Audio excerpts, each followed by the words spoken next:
All right, good evening, everybody. It's a Sunday evening, weekend of Halloween weekend.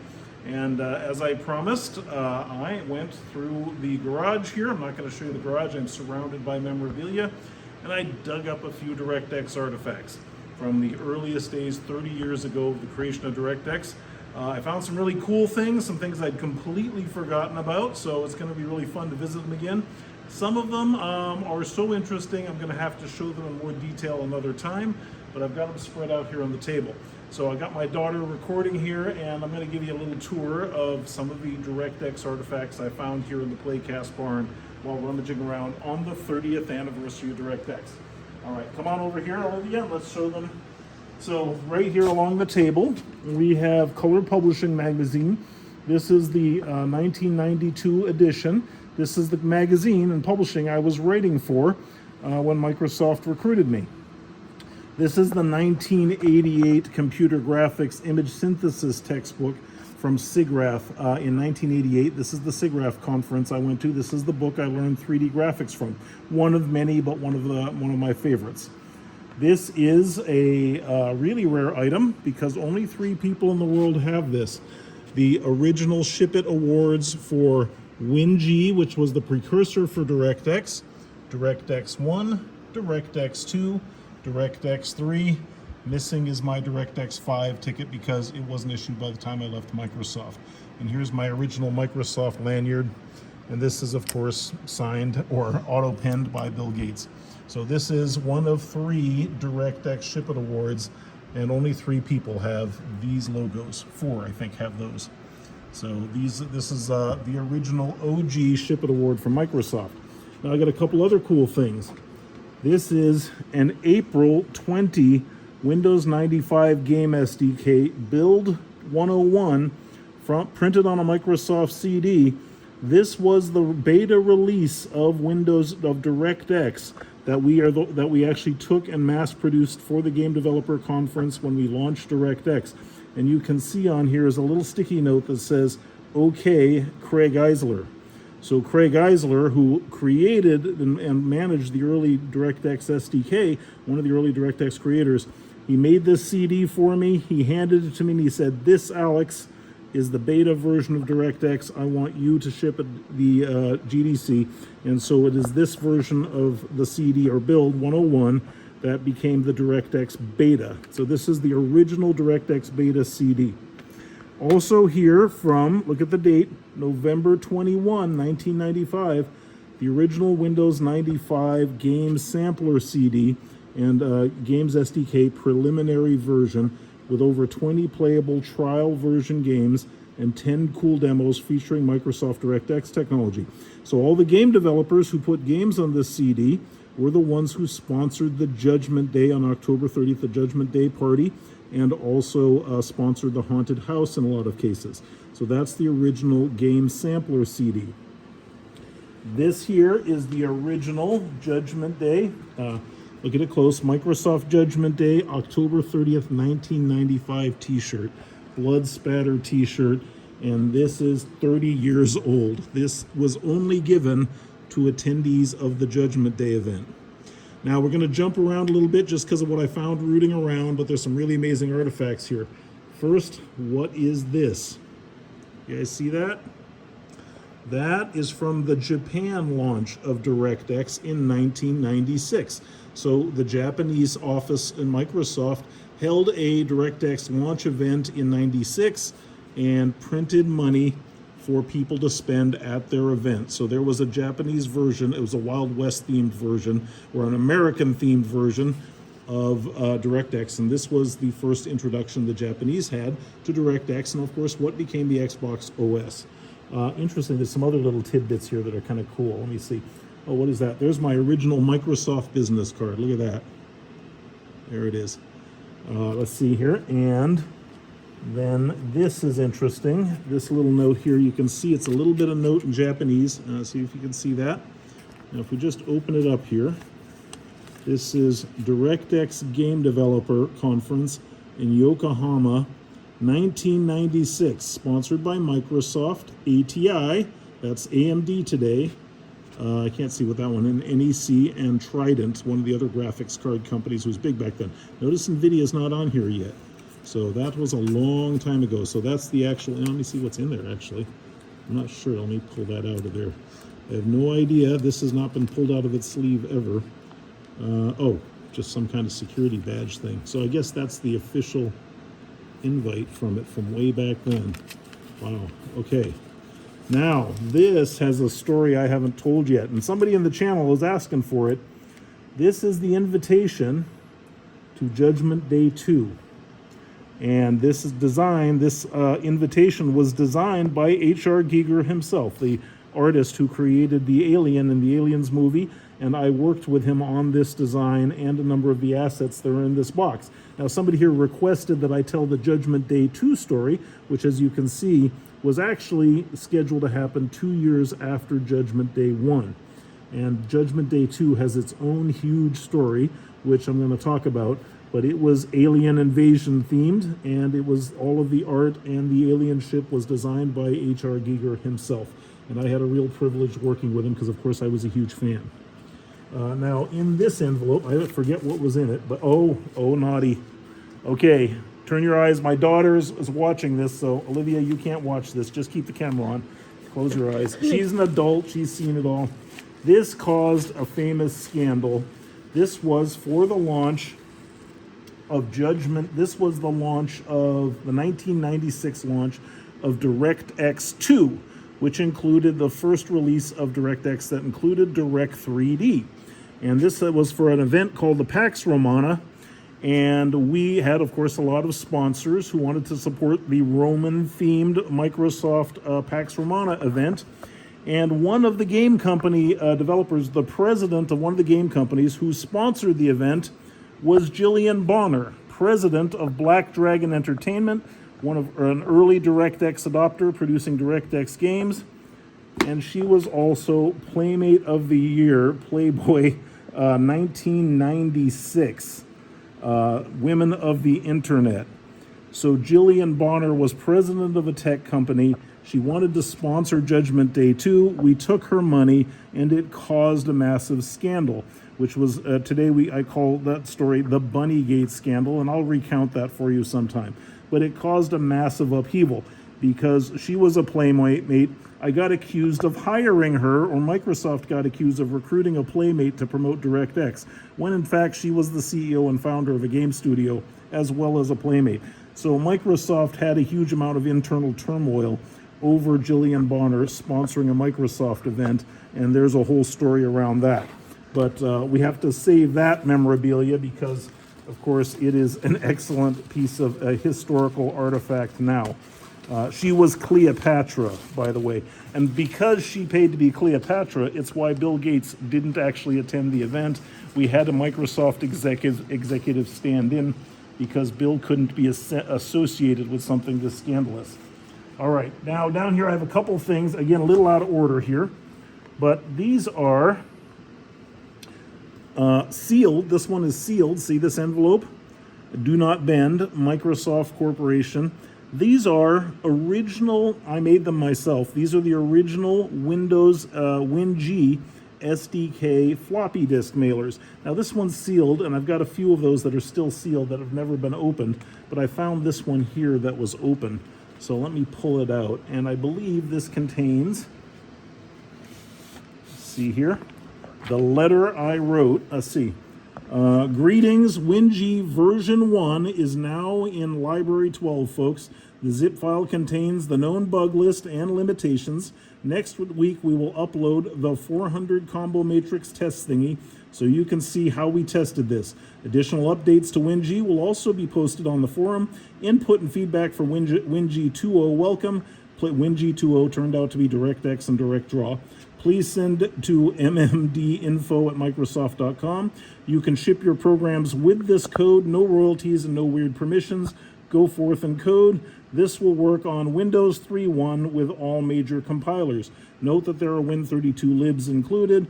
Bugs to winbugs@microsoft.com. Sincerely, Alex St. John, Microsoft Game Technology Evangelist. And so this was the disk that started it all. And it was in the floppy. Wingy version 1.0, and you can see it says on there September 21, 1994. So that's 31-year-old floppy disk there that I probably made those myself and stuck the stickers on them. So these were, and this was the disc that caused the Disney Lion King disaster that I've told you guys about, and I've linked in the other episodes.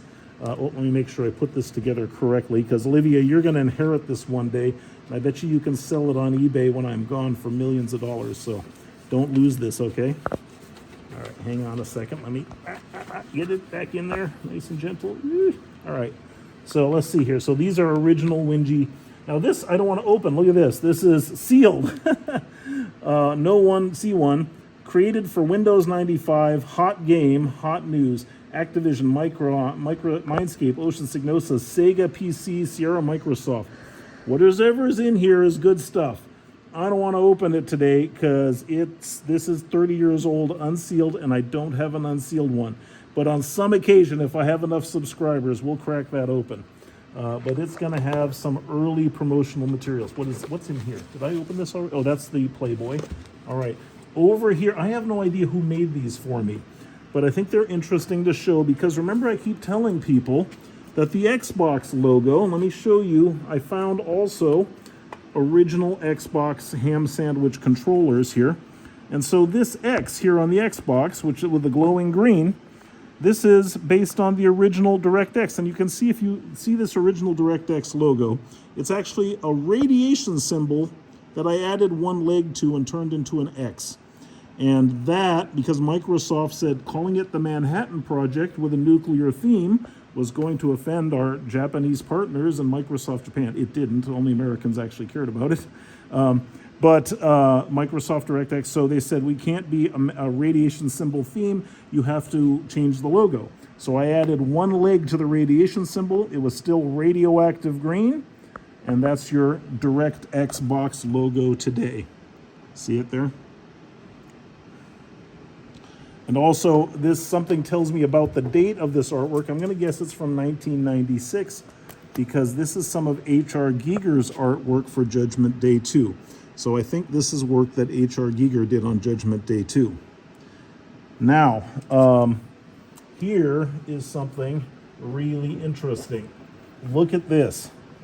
So it's got a holographic original DirectX logo on it. It's a chrome case, see that? And Microsoft DirectX logo on it. It's pretty dirty, and I think it's the only one I have, and I'm not going to crack it open because this is its own thing. It is heavy. It is full of stuff. But I think I remember what this was about. And this was quite a kit, because the reason it's all Chrome is later the DirectX team and I created the Microsoft Chrome browser. You think it was made by Google, but Microsoft had a Chrome browser first. And this was related to the precursor, but that's another story. Also, here's a fun one. I found this. So here's my original Windows Microsoft business card kit. Right, that's a nice little piece of memorabilia. It's cute. We'll just pop it open and see what cards I have in there. And oh, look at that. It's Mike Morhaime, President and CEO of Blizzard Entertainment. So Mike Morhaime was one of the early adopters of DirectX 1. He made Diablo 2, and of course the rest is history. We all know him as the billionaire founder of Blizzard Entertainment who created World of Warcraft. And he was a visionary because he agreed with me when we said, hey, Mike, you should make the first massive multiplayer online game. And so there's his business card right there in this old Microsoft card. Isn't that fun? Also, all right, let me see over here.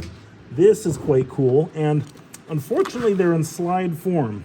But remember, we turned the entire Microsoft parking garage for Redmond West into a giant haunted house. And this is the event company that did it, 2 Downtown. And you can see there's their cards. And the slides show slides of what that haunted house looked like. Now, I've posted photos taken from these slides. I should really have them developed at high res. But the interior of the haunted house, the guillotines, everything are in these slides. And let me see if I don't know if you can see this. Here, let's hold up to the light, but you can see there's the Judgment Day logo, and there's the volcano, and there's the guillotines and the gates to hell. And there it says October 30th, 1995. So there's the original Judgment Day haunted house slides. And again, I've posted the photos taken from these, but I got to have them developed at a higher resolution one day. But there's the original design for the haunted house by the event company I hired to do it, 2 downtown. Now, this is a little off topic, but it's kind of fun, okay?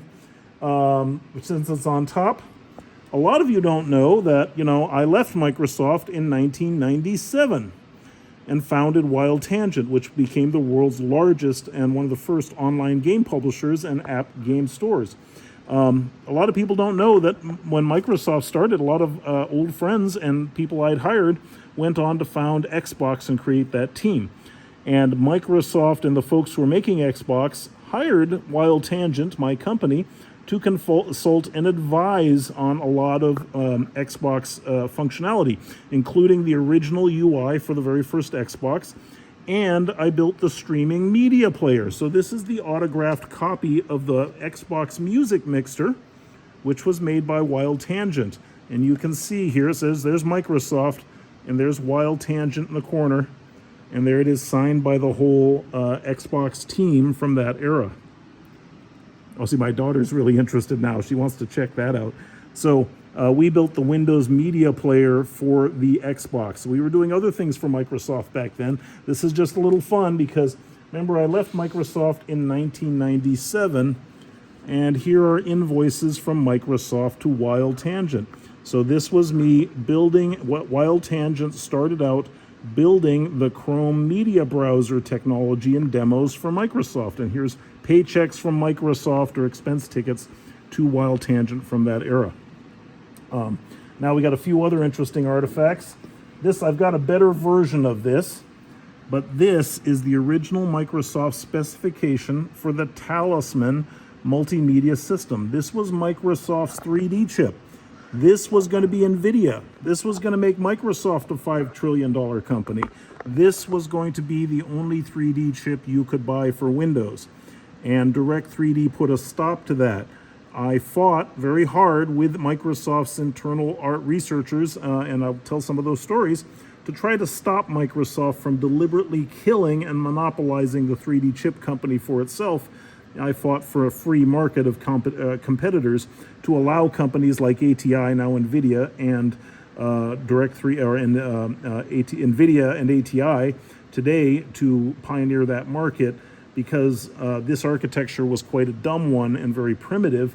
And Microsoft, of course, had the smartest people they knew working on it. You couldn't tell them that Microsoft was not only going to fail at 3D, they were going to kill the market for all gaming and 3D graphics if they insisted on doing this.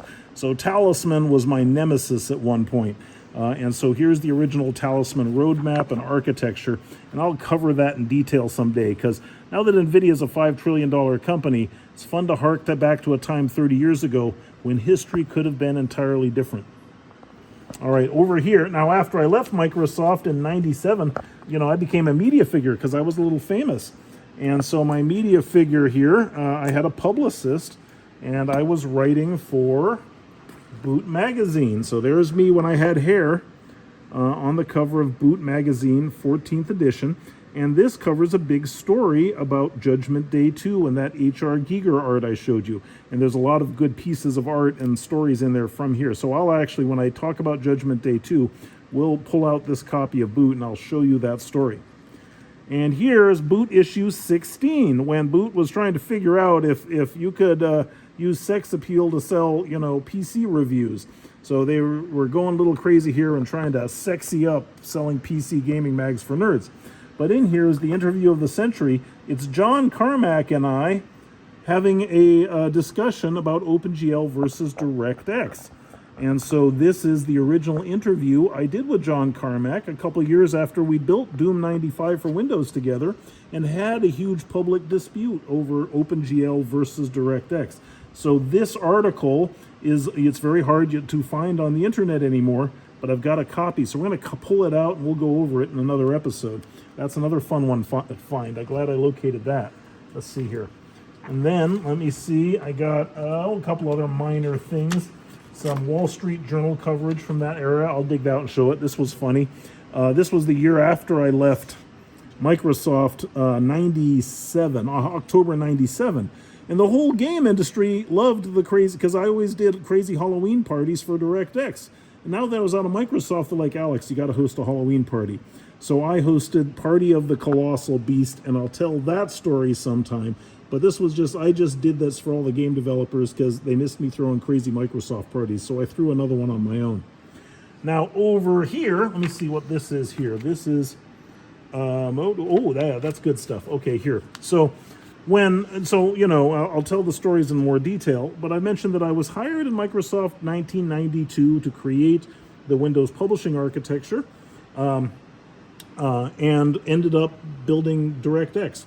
And so here is my original Microsoft offer letter in 1992.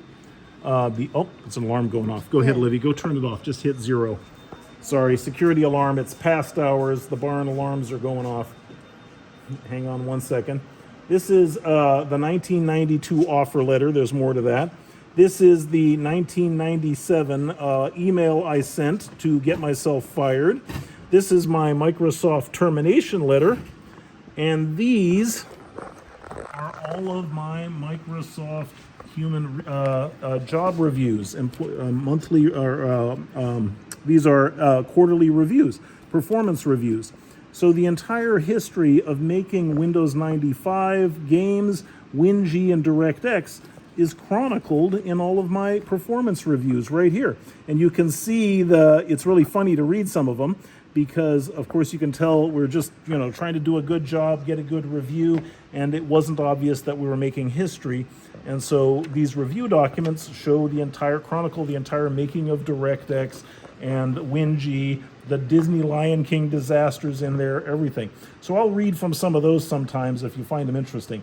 But so this is my Microsoft personnel file after I was terminated in 97 for really strongly opposing Talisman, too strongly opposing Talisman, technically. And here's a funny one. This one here is its own subject, its own episode. The Microsoft Competency Profile Toolkit reference booklet. So Microsoft was extremely rigorous in training managers. And so when I got promoted to management at Microsoft, there were extensive training guides and training cards and tables and scales and different personality traits that people were reviewed on that were considered desirable and had different scores, technical passion and drive, innovation management. And so these were all things Microsoft valued and rated people by, and here are all those cards and how that they qualified people. Here's the wheel of competency from Microsoft. Wait, let me find it here. There it is, the Microsoft Success Factors.